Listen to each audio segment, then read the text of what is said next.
I come from a tradition where there's a need to speak truth to power, and that tradition has been informed greatly by the writings of and the oratory of Frederick Douglass, the 19th century abolitionist and prophet of freedom.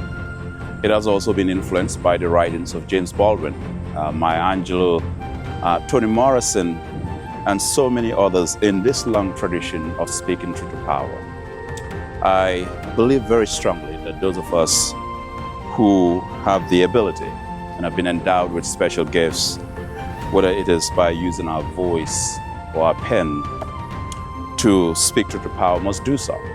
And I think that is perhaps one of the greatest achievements or contributions we can make in this universe, in this world, because at the end of the day, I believe that the question is asked of us: what has been your greatest legacy? The biggest challenge I see in this era is the lack of enough people speaking out. I think too many people are too silent about the issues that are impacting our communities. Too many people are afraid to say something. Too many people are afraid to go on the record. Too many people are afraid to stand up and speak out and to say basically what needs to be said. And because of that, I think we're left in a conundrum where we find ourselves with only few people willing to roll the dice and willing to stake the claim and willing to say what needs to be said. And that, I think, is part of the problem that we face in this era.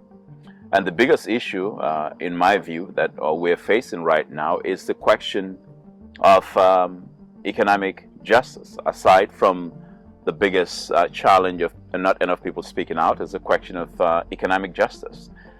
We have grinding, cruel poverty, inequality, income inequality, affecting a mass number of people, families who wake up every day without substantial food on the table, without any kind of resource to keep them going. And so while sometimes, politicians and folks in political power, in economic power, have the tendency to engage in what I call a 6,000 feet conversation, the basics of humanity, decent housing, decent clothing, and escape a lot of people. And as a result, we have a lot of suffering. I call it mass economic desolation.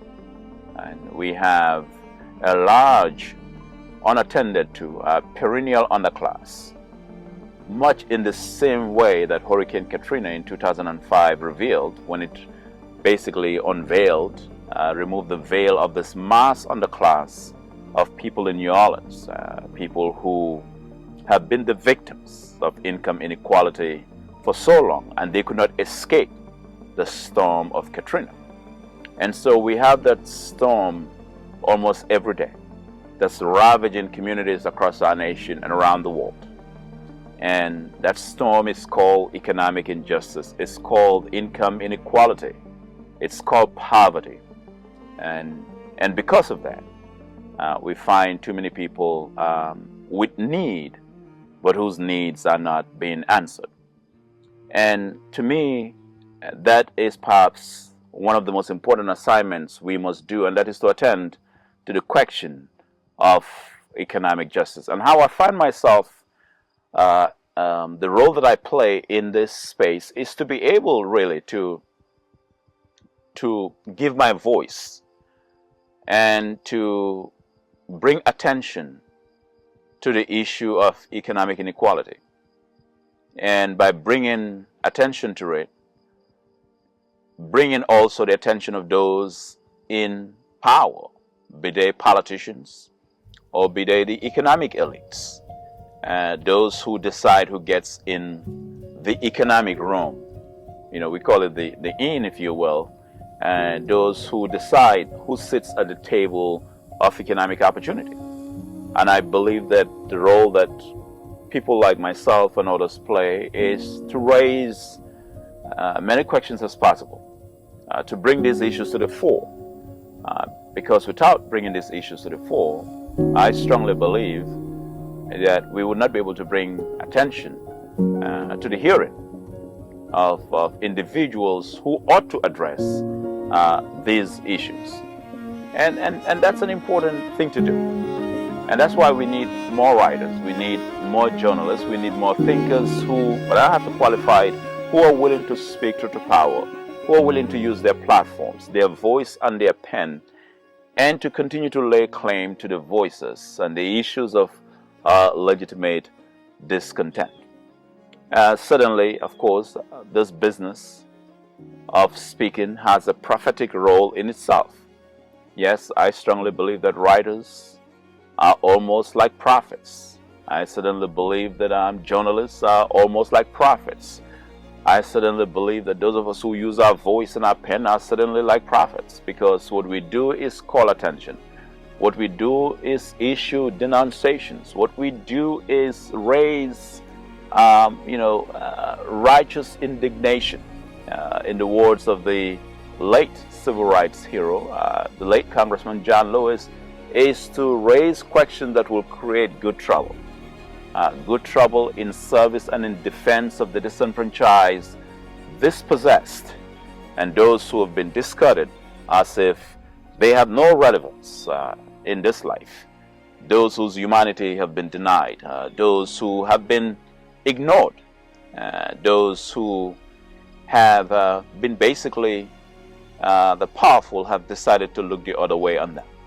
And so the prophetic role of the writer, of the journalist, of the thinker, in this era, in a Frederick Douglass-like tradition, in a Martin Luther King-like tradition, is to be able to do without fear or favor, to call out these issues and to challenge the status quo, to challenge the establishment, to challenge the political powers that be, to challenge the economic elites that be, and to bring them to reckon with these very issues of the underprivileged that are routinely ignored. And when we look at our world today, the world in which we live, whether it's in Detroit, whether it's in Washington, D.C., whether it's in New Orleans, whether it's in Atlanta, Georgia, whether it's in Philadelphia, whether it's in the suburbs of Oakland County, whether it's in India, whether it's in Nairobi, whether it's in the United Kingdom, anywhere in the world in which we live in, we find too many people who are suffering.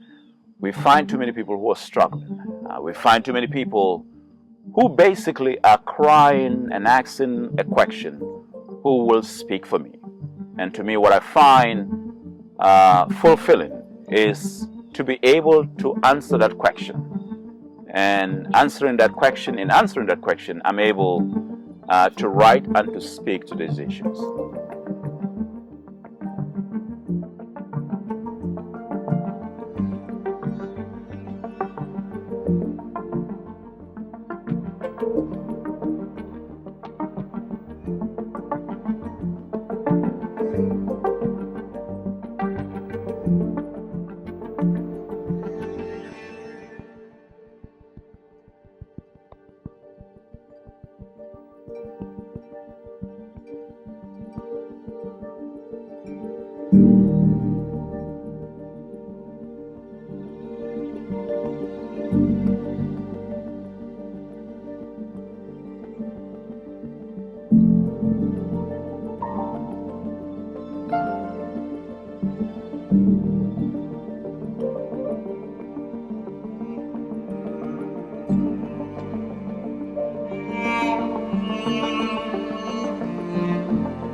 you.